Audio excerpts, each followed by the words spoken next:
In 1969, a group of astronauts changed the world. They walked on the moon. It's one small step for man,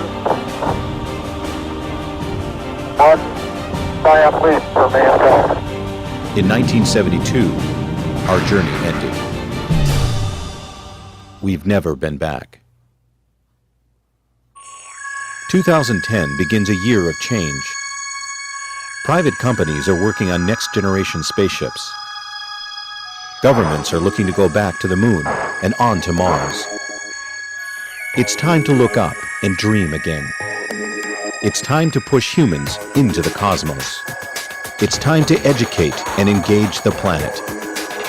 It's time for Spacevidcast.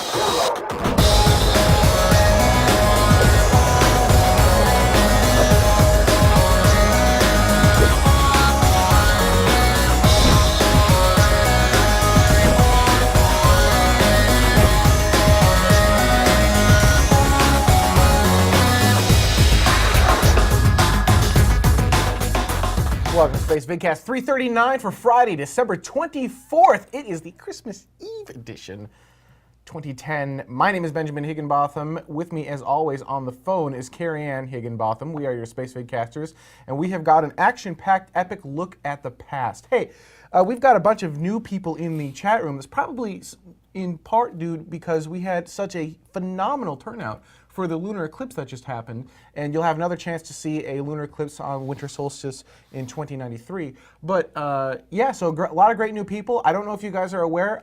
Anyone who's new in the room, if you would like a free copy of Mission Clock, just say something in the chat room right now. Let me know that you would like a copy of Mission Clock.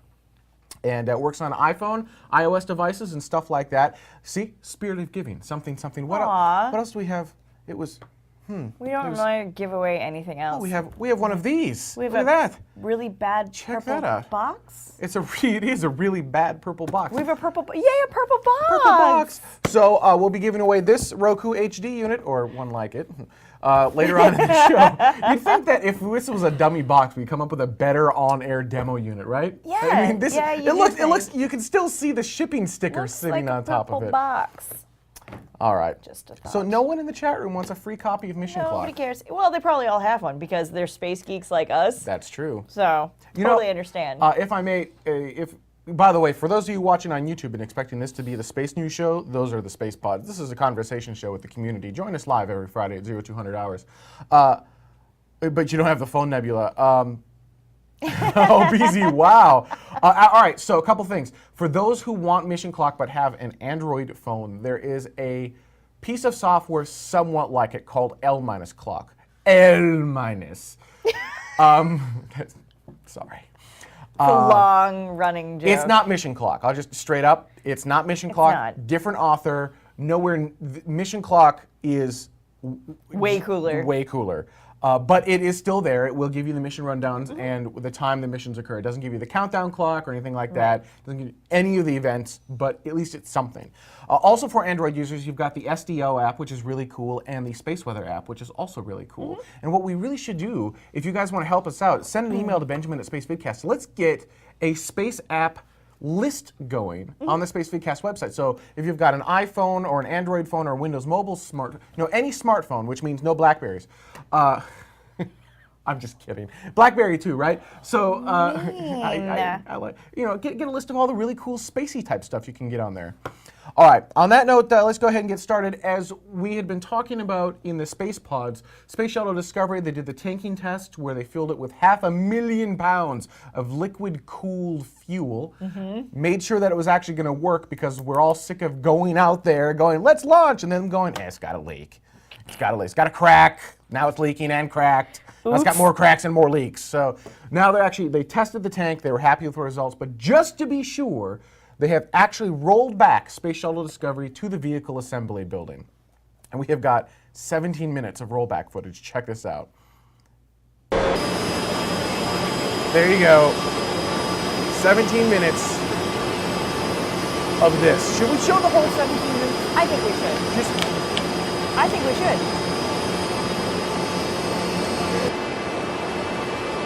Yep, there it is. So what's happening is they're actually taking the vehicle back to the vehicle assembly building.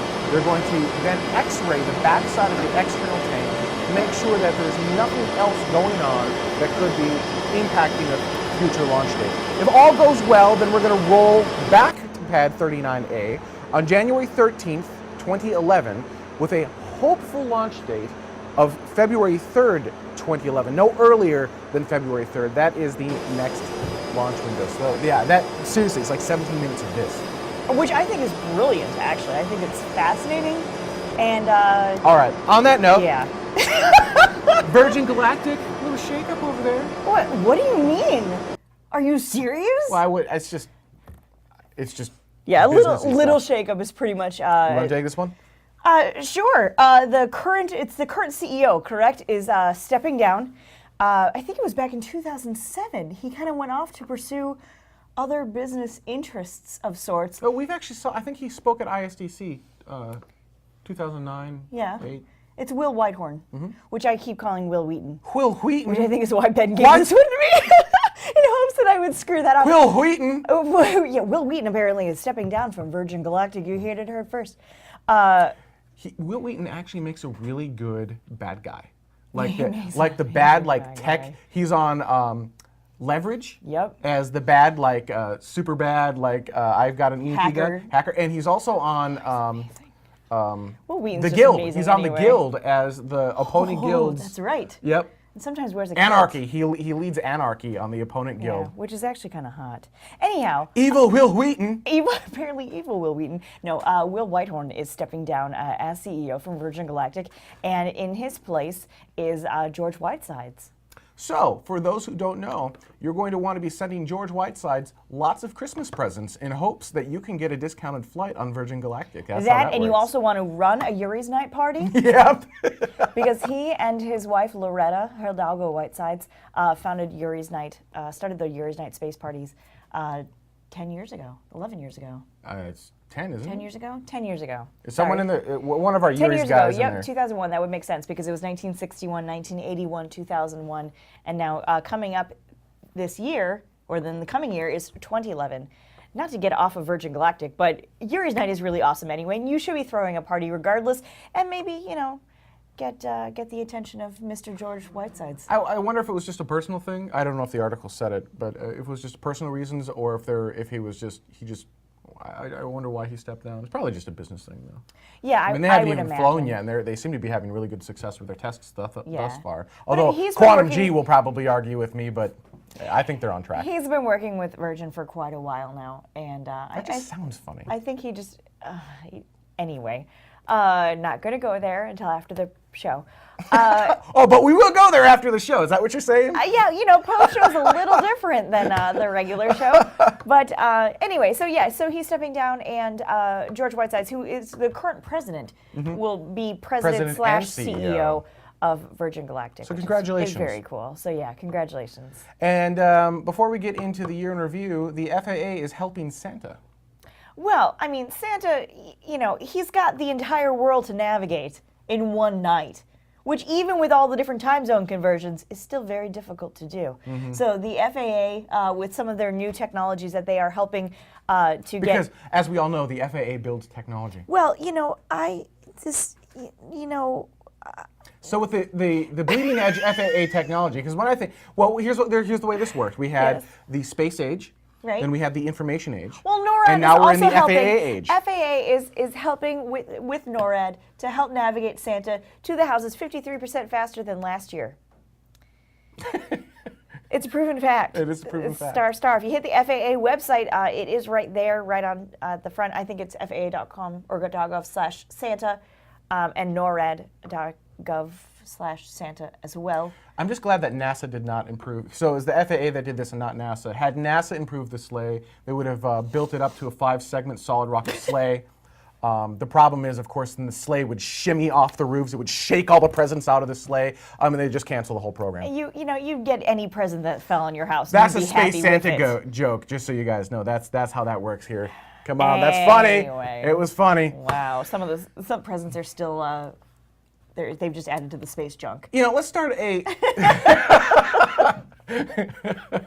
Sorry. Santa 1X. It was mostly successful.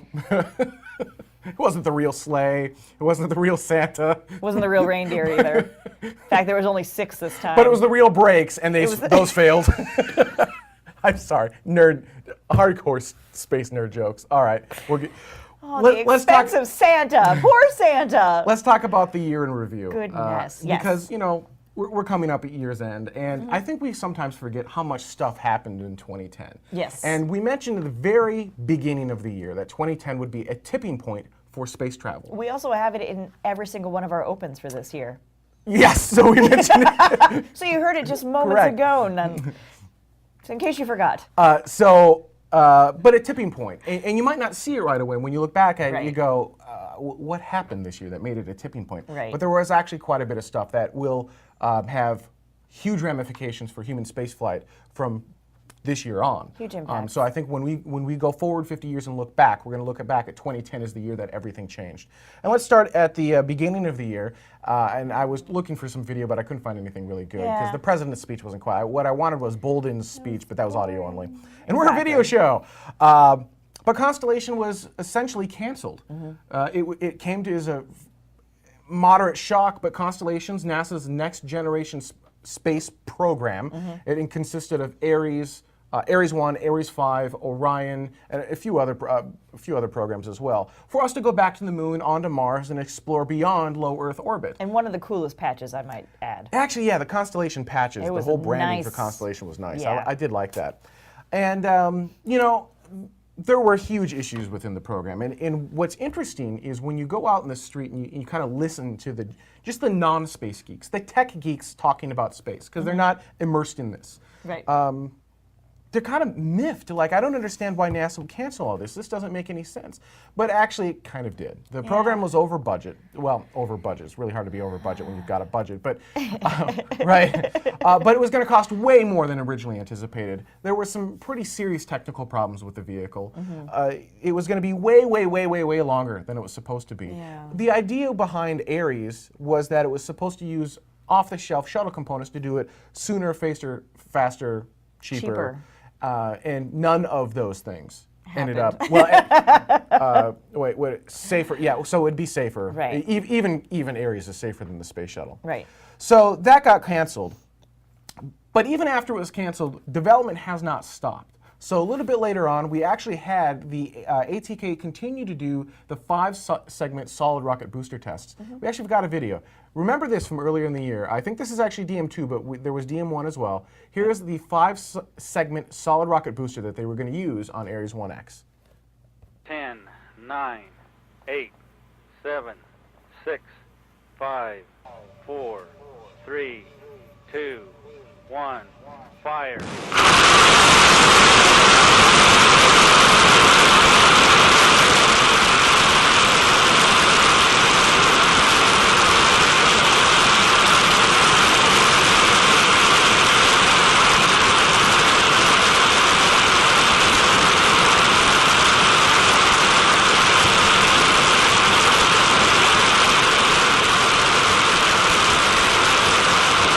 On for about 2 minutes.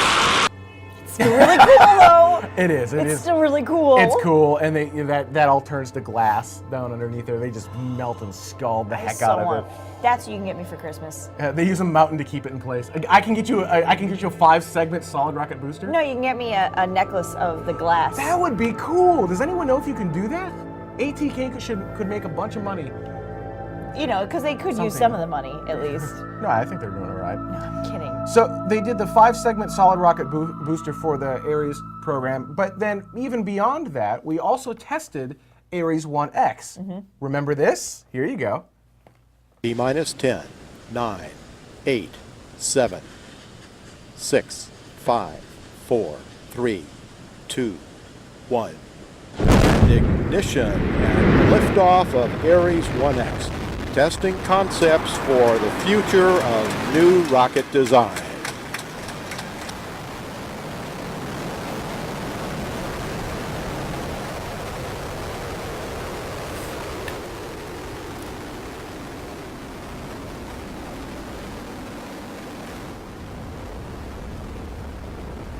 No, I don't remember where. This wasn't a very long flight, so I'm tempted to just let it roll. It's still pretty. It is Altitude pretty. now 2 miles. Now, wait. Pressure now tapering off as designed. The vehicle is aligned itself with the planned trajectory. Waiting for a separation. We passed Mach 1, and we're now passing Max Q. We have our Max Q system ID maneuver PTI engaged. Now passing Mach 2. Vehicle now 10 miles altitude, downrange distance 8 miles, and a velocity of 1,540 miles per hour. Now they mentioned in Plus the chat 80 room that this seconds, is. we started our supersonic large It's just like a amplitude launch ID event maneuver where I can't talk over PTI. 'em. We see the response. Oh, it just looks cool. It's no more than 2 minutes, so I'm Yeah. just gonna let it roll because it is cool. Look at that! Oh, And it's we started the amazing. last PTI maneuver, structural mode ID, and we passed T+1 105 seconds. Reminds me of that Vehicle's now show, traveling Mach 4, 20 miles altitude, downrange distance 32 miles. The SRM tail-off is observed. Burnout. Our APUs have shut Now watch the down. separation. CRDs have shut down. BDM fire. I thought they And contacted SEP. there. We show a SEP Yeah. and a I don't couple think motor they did, ignition. but I actually No. thought there was contact there. Look, And we I can don't. also confirm on video. Yeah, but We see yeah. both parts of the vehicle tumbling, the first stage as well as the upper stage. Successful so- separation. that was Ares 1X. clean signal all the they way. were mentioning in the chat room that it had plus burned the 150 pad, seconds. which is correct. It actually had damaged the pad, but if I remember correctly, they anticipated that. Yeah. The pad hadn't been fully repurposed. It still had a bunch of shuttle stuff on there. And it did, when you watch it launch, you do see it kind of tip back like this. And if I remember correctly, that was planned. That was understood, and they knew that. It's not like they were like, "Oh, we burned the pad." It was actually they knew they were. Ow! Yeah, they knew they were going to burn said pad. So that was the Ares 1X, and just as we had showed you the 5-segment solid rocket booster, the Ares 1X did not use a 5-segment solid rocket booster or a proper upper stage or navigation or engines. So basically, it was a nice, really cool rocket. The parachutes worked. But no, they didn't. But we did those. We did that this year. That's right, they did that. Nope. Go on. So moving on, we had the first last flight of Atlantis, Yes. STS-132. Yes. And it may or may not be the last flight of Space Shuttle Atlantis, the best orbiter. In fact, this is modeled after Atlantis right here. You can tell because it says adventure on the side. Well, it has an A on it, so that's how that works. But yeah, this was the last flight of Space Shuttle Atlantis. STS-135, which is potentially the last flight of Atlantis, has been approved but not funded. So you can approve it all day long. If you don't put money behind it, it's not going to fly. So we won't actually say that that mission is a certainty yet until it actually gets funded. Right. But there are plans to actually fly Atlantis one more time. If it doesn't fly, then this footage we're about to show you will have been the very last time Space Shuttle Atlantis flew and Carrie Ann's first space shuttle flight. Check it out. 11, 10, 9, 8. Go for main engine start. 6, 5, 4, 3, 2, 1. And 0 and liftoff of Space Shuttle Atlantis, reaching the crest of its historic achievements in space. Houston, Atlantis is in a roll. Roger, roll. Houston is now controlling. The roll maneuver is complete. Atlantis is in a heads-down position on course for a 51.6 degree, 136 by 36 statute mile orbit.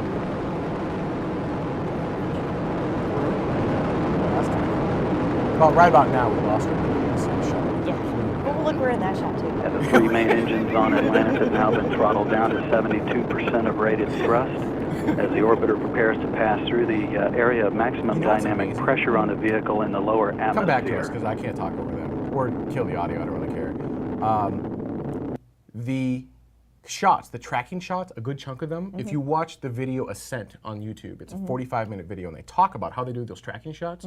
It is a human. They've got an array of cameras. It's a human manually tracking the space shuttle from Unreal. miles and miles and miles away with insane, crazy lenses. Yeah. And they have to just manually move the camera in sync with the shuttle. Which tracking it when you're standing and you're just looking at it with your eyes, that's one thing, right?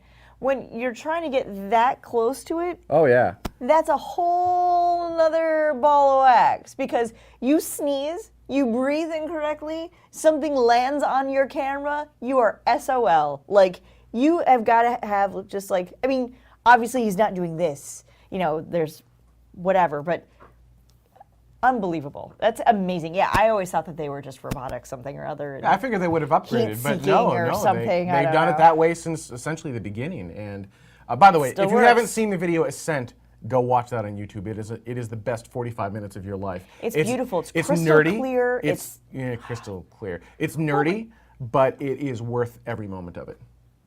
So yes. Speaking of the final flight of Space Shuttle Atlantis, Yes. this entire Space Shuttle program was supposed to end in 2010. Yes. We should have had no more flights as of right now. We should be crying about done it right now. with the shuttle program. And I will point out, if Quantum G is in the room, in the very beginning of the year, Quantum G said, nope, it's going to go on. And I fought him on this. I'm like, no, there's not going to be funding. There's no way it'll go into 2011. And he was I like, think he owes nope. us something now. He what? I think he owes us something now. Why does he owe us something? I don't know. It was kind of like one of those like, I will bet you. No, but he was right. I was wrong. Oh, so we owe him. Yeah. Oh. Yep. 2 more shuttle flights in 2011. STS-133 has been delayed due to those tanking issues. So that will not happen until February 2011. STS-134 got pushed out of STS-133 is in 134 slot, essentially, so they had to push that back. And the STS-135 hasn't been funded yet, but there's a chance that that will happen as well. So now we're looking at 3 additional flights in 2011. Now, what's interesting is there's a debate going on in the chat room. Yeah, exactly. Now Quantum is saying 2011 won't be the end either. It could be 2012, and I'm not going to debate him on that because I have learned to just listen to Quantum. And he might be right. Why not just extend it one more time? Just leave the vehicle there, and you're going to sing the song? I can't. So yes, while 2010 was not the end of the Space Shuttle program itself, it was the potential beginning of the end with the final flight of Space Shuttle Atlantis. And I think they're just going to kind of keep the Space Shuttle going for a little while. Although that brings us, Kath, I'm going to flip these next 2 items because it's a better segue this way. Falcon 9 flights 1 and 2 Yes. happened this year. Yes. Lest we forget, this was the year of commercial space. Yes. And it was essentially SpaceX that did it. But even at the end of the year, we've got the Taurus from Orbital Sciences, the engines for that being tested. We did a space pod on that. That was a successful test. So, but we had the successful flight of Falcon 9 Flight 1 and Falcon 9 Flight 2 with the Dragon and COTS demonstration. So here's a clip of Falcon 9 Flight 2. 5, 4, 3, 2, 1, 0. We have liftoff of the Falcon 9. Stage 1. Pitch kick. Falcon 9 has cleared the tower.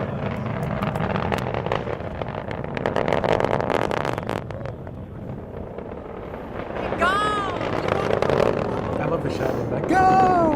First stage engines and tanks. Looking good. Getting gravity turn. It's kind of, it's interesting because you can't quite hear it on earphones now, but as it gets further and further along, especially when you've got a spacecraft. Saying that we locked in both stages. Power systems nominal. You can hear the cheer. You hear First stage Dragon propulsion separated. is You nominal. hear just this wild eruption of cheering in the background, just Guidance for a nominal. split second. And what's interesting is that you just don't get that on the NASA quads. And maybe it's just because they've done this for so long, it's just a second nature to them. But it was really cool to see the human side of the launch with Falcon 9 Flight 2, specifically when Dragon separated Vehicle's from now the spacecraft supersonic. successfully and then orbited the Earth successfully, landed, and was recovered successfully. So that was a huge milestone achievement. Yeah. The beginning of a spaceflight industry, Time to which is lock different the than a on both stages. spaceflight Power program. systems Today we continue have to a be nominal. spaceflight program, Guidance is but we don't nominal. have a Max space Q. industry. propulsion Yeah, is when also one nominal guy on the is first doing stage. it, it's not an industry. So this is the beginning of something completely new. This could potentially change how we humans get to space. And right now, it's looking for cargo only to the International Space Station, in addition to private loads into low Earth or geosynchronous orbit. But you know, Dragon can be human rated, and it looks like Dragon could even be rated to go to the Moon or Mars and take the re-entry back into Earth potentially. And actually, I'd like to know. On that flight that you just saw, SpaceX sent up a wheel of cheese, right? It's considered a wheel of cheese, isn't it? Yeah, it's a wheel. Wheel of cheese. Yeah. I want to know what happened to that cheese. So it was funny, yes, it was funny, it was ha ha ha ha ha. But now I want to know, did they eat the cheese? Are they going to sell the cheese on eBay as space cheese? Are they going to mount the cheese on Elon Musk's wall? Oh God, I hope not. Yeah, right? So who gets the honors of going, hi, would you like to have some cheese that has flown in space? I don't consider that an honor. Is that weird? It was encased in epoxy? Really? Was it really? You can still open that up if you need to. The cheese must have been worth hundreds upon hundreds of dollars.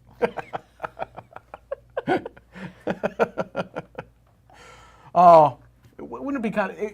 I think they should have brought it back and then had like a little eating the cheese ceremony at SpaceX. Be like, you know. They could just get a different wheel and pretend. Well, yeah, I suppose, but that's not the same. Yeah, well, yeah. All right. Anyhow, so that happened this year. That happened not that long ago. Falcon 9 Flight 2. But that's not the only commercial space that's happening. But wait, there's more. But wait, if you call now.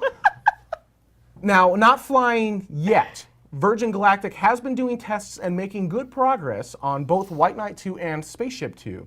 And the nice thing about Virgin Galactic is they know how to put on a show.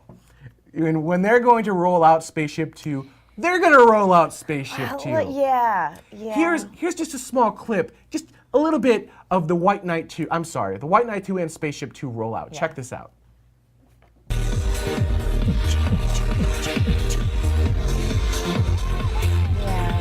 Richard Branson coming from the music industry. Yeah, I think he knows how to throw a party. Oh yeah. Dude, they got the lights on it. They got the look This at that. would be the Look at that. ugliest thing ever made, and people would still be wildly excited about it because of the presentation. SpaceX, take note. In fact, this could be a wheel of cheese. When you roll the Falcon 9 out to the pad, you should do this every time. Exactly. Music, lights coming on. Yep, you got the strobe lights. Yeah, it's Falcon. It's Falcon. It's your birthday. Even if that's real fog, you should have fake fog.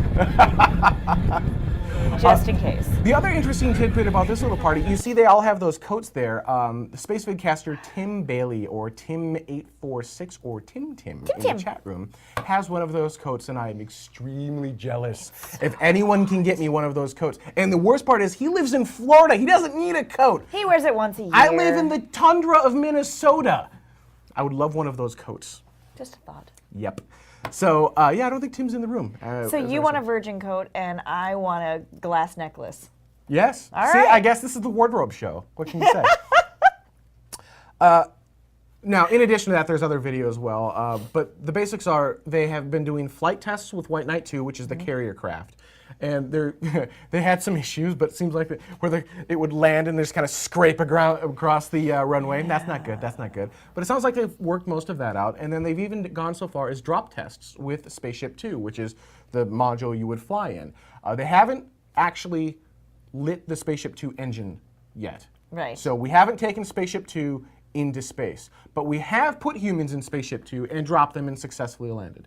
So we're getting closer. The thing with Virgin Galactic is they will fly when they're good and ready, and they're not going to give us a target date. Right. They want to make sure the craft is safe. They want to make sure it's reliable. They want to understand it fully. Right. And so, which makes sense. It's just frustrating. It is, right? Because we all want to go to space, and we all want to go there yesterday. And so we want them to fly now, and we want them to fly at a fraction of the price that they're flying at. Right.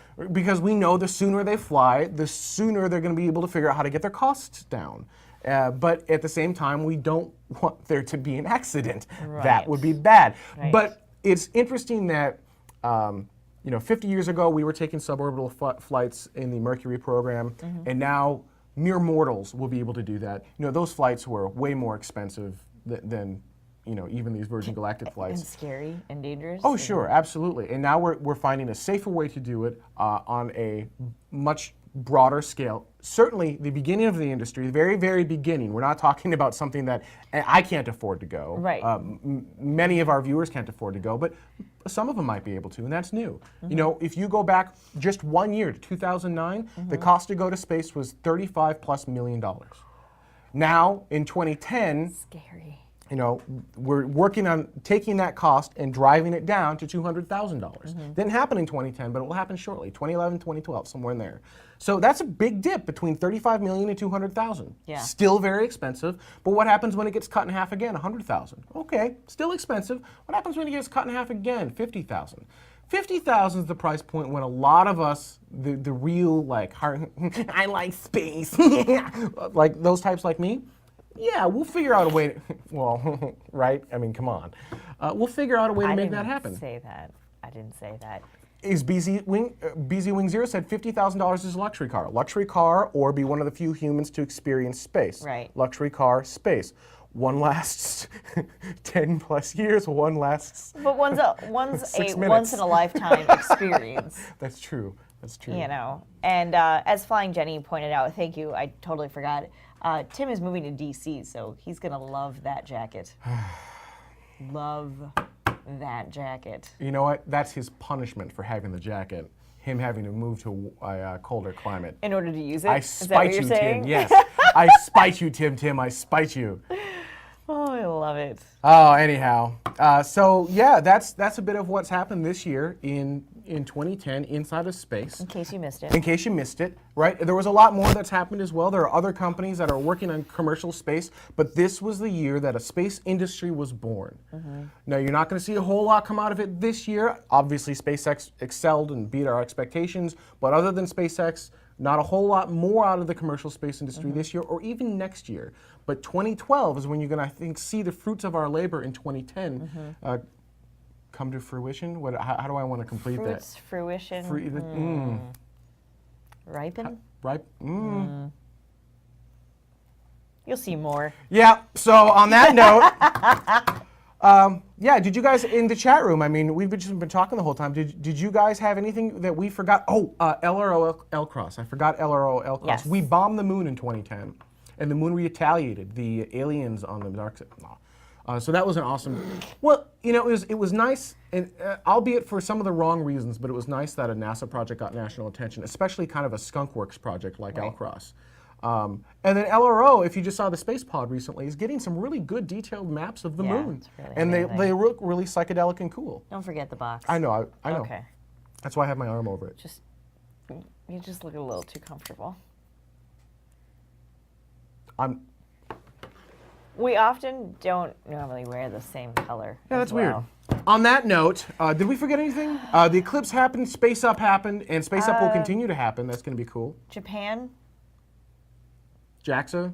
Oh, Yeah. they sent a probe. Yeah, so a bunch of really cool stuff happened in space, but those are the big highlights for the year. So 2010 was a really good year for space travel. That's our point. There you go. On that note, bam! I know some of you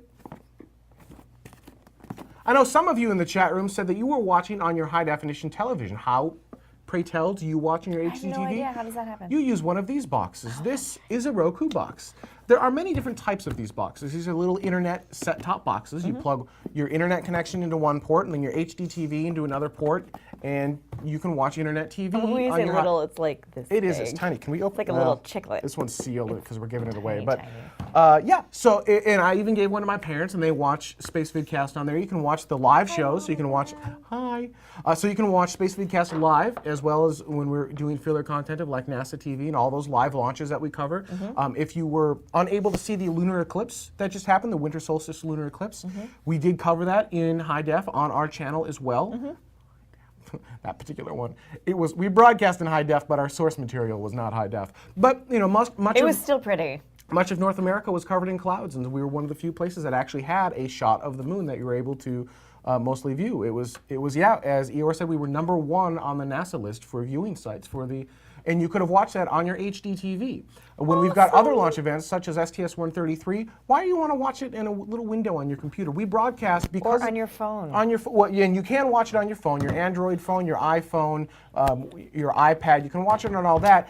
But Perforce has sponsored high-definition coverage of Spacevidcast, and especially for shuttle launches where you're getting true HD, it looks amazing. Like on one of the TVs behind us. Yeah, absolutely, like one of these bad boys over here. Get your family and friends together. Let them know this is the last moment you're going to be able to see a space shuttle ever launch. Why watch it on a little computer screen? Watch it on your HD TV. It's time to pick up one of these Roku boxes. If you don't have one, you can grab one off of Amazon.com or Roku.com. Or if you happen to be watching live, we need to choose a winner now. Someone in the chat room who would like to win this Roku box? Carrie Ann, give me a number. Between 1 and 10. 7. 7. 1, 2, 3, 4, 5, 6. 1, 2, 3, 4, 5. Well, the pork chop said Flying Jenny would. That would be 7. Flying Jenny would. She confirmed that. So I guess if Pork Chop already has one, so does that mean that Flying Jenny wins? So how do we... Wait, did I count wrong? I don't know. The pressure. Oh, because I didn't count Pete. That's why. Ooh, that's tricky. Should we just give away 2? Spirit of the holiday season? We did skip a couple shows. You know what? We'll give away 2. Flying Jenny, congratulations, you won one. And because we couldn't actually determine how to count to 7 in that particular one, who was the other one that won? It was a new user in the chat room. It was Nebula 170, 1701, I think it was. All right, so Flying Jenny, I've got your address, so you'll be getting it some And then Nebula time. 1701, make sure to contact us, Benjamin at spacevidcast.com. We need your shipping address so that we can send you out your Roku box. And again, we're giving one of these away on each of our live shows until Space Shuttle Discovery launches, which was a bad idea. That thing's never going to go. Oh my gosh, what a because it's not like they don't give these to us. I mean, we got a couple of these to give away, but we don't have just we a bought the stockpile rest of them. Yeah, we're buying them out of the Spacevidcast funds for you guys. So, yeah, Expect us to see in the same shirts for the next, 10 shows. Oh, yeah, absolutely. I'd like to thank everyone for watching. It's possible that this will be our last show for the year. We're not entirely sure yet. We may have one more, we may not. Watch our Twitter account, watch our website. We'll keep you updated as to the status of the next show. But we'd like to thank everyone for watching and everyone who helps make Spacevidcast possible. And, a huge shout out to someone who has helped for years now and has gotten very little mention on the show, and has week after week helped us out, and that's Calf right behind us, Adam, who is our director for the show. This is his coffee shop. This is his. That's creepy, Calf. That's just creepy. The cat burglar behind us. That's the guy we want to thank. This is his coffee shop. He let us set up here and basically take over the entire back end of the shop. He let us set up a huge, ugly satellite outside. He works here for. I mean, he comes Thursday after Thursday after Thursday without hesitation, without complaint, and directs our show. Without us. Yeah, exactly. When we forget to tell there's no show. By the way, we're not doing it. No, it's okay. Thanks. And he never says boo, never asks for anything in return. And this show would not function even remotely close to as well as it does without Adam in the background. And absolutely, there are a lot of people that help out with the show, but certainly no one more than Adam, who is a phenomenal asset to have. So I just wanted to personally thank him. At the very least this week, if not again next week, for everything he does for Spacevidcast. That's also creepy. On that note, I'd like to thank everyone for watching us. Stay tuned to our Twitter channel and website for updates as to when the next live show is. And we'll see you either this year or beginning of next year. See you guys. Beam again. It's time to look up. It's time to look up. It's time to look up.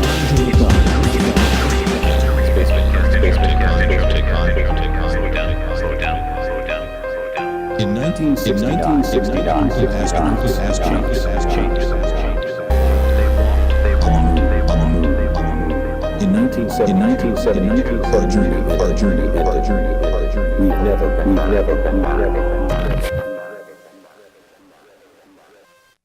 On-air demo unit, right? Yeah. I mean, it looks. You can still see the shipping sticker sitting on top of it. Box. All right. Just a thought. So no one in the chat room wants a free copy of Mission Nobody Clock. cares. Well, they probably all have one because they're space geeks like us. That's true. So, totally understand. If I may, by the way, for those of you watching on YouTube and expecting this to be the Space News Show, those are the Space Pods. This is a conversation show with the community. Join us live every Friday at 0200 hours. But you don't have the phone nebula. Oh, BZ, wow. All right, so a couple things. For those who want Mission Clock but have an Android phone, there is a piece of software somewhat like it called L-Clock. L-. Sorry. It's a long-running joke. It's not Mission Clock. I'll just straight up. It's not Mission Clock. Not. Different author. Nowhere. Mission Clock is way cooler. Way cooler. But it is still there. It will give you the mission rundowns and the time the missions occur. It doesn't give you the countdown clock or anything like that. It doesn't give you any of the events, but at least it's something. Also for Android users, you've got the SDO app, which is really cool, and the Space Weather app, which is also really cool. And what we really should do, if you guys want to help us out, send an email to Benjamin at Welcome to Spacevidcast 339 for Friday, December 24th. It is the Christmas Eve edition.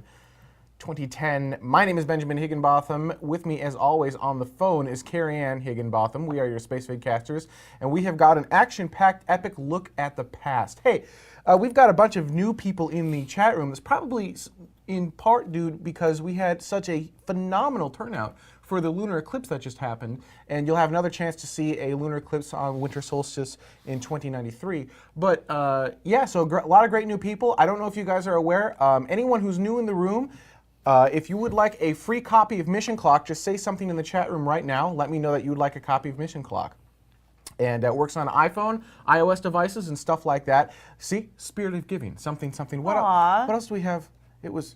We don't really give away anything else. Oh, we have one of these. We have Look at that. Really bad purple box. It is a really bad purple box. We have a purple. Yay, a purple box. Purple box. So we'll be giving away this Roku HD unit or one like it later on in the show. You'd think that if this was a dummy box, we'd come up with a better Spacevidcast. So let's get a space app list going on the Spacevidcast website. So if you've got an iPhone or an Android phone or a Windows Mobile any smartphone, which means no Blackberries.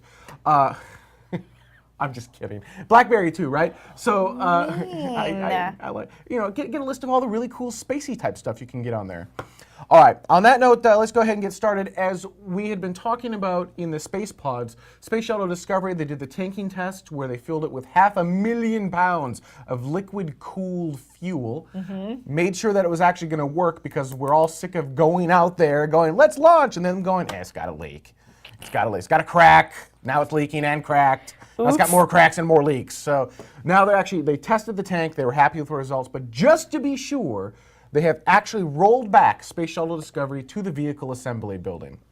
And we have got 17 minutes of rollback footage. Check this out. There you go. 17 minutes of this. Should we show the whole 17 minutes? I think we should. I think we should.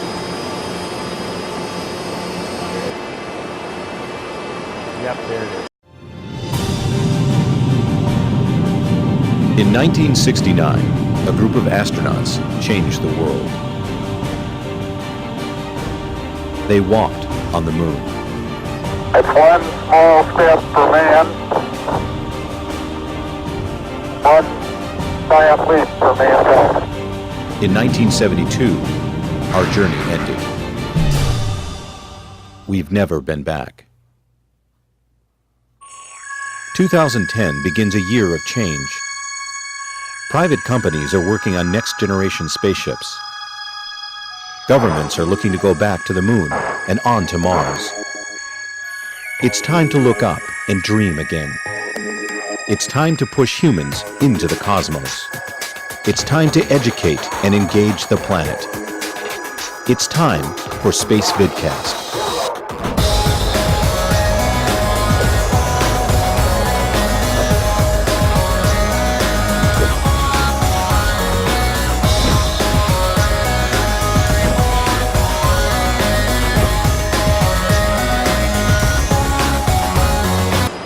So what's happening is they're actually taking the vehicle back to the vehicle assembly building. They're going to then X-ray the backside of the external tank to make sure that there's nothing else going on that could be impacting a future launch date. If all goes well, then we're going to roll back to Pad 39A on January 13th, 2011, with a hopeful launch date of February 3rd, 2011. No earlier than February 3rd. That is the next launch window. So yeah, that seriously, it's like 17 minutes of this. Which I think is brilliant, actually. I think it's fascinating. And all right. On that note, yeah. Virgin Galactic, a little shakeup over there. What do you mean? Are you serious? Well, it's just. Yeah, a businessy little stuff. shakeup is pretty much. You want to take this one? Sure. The current CEO, correct, is stepping down. I think it was back in 2007. He kind of went off to pursue other business interests of sorts. Oh, we've actually I think he spoke at ISDC, 2009. Yeah. 8.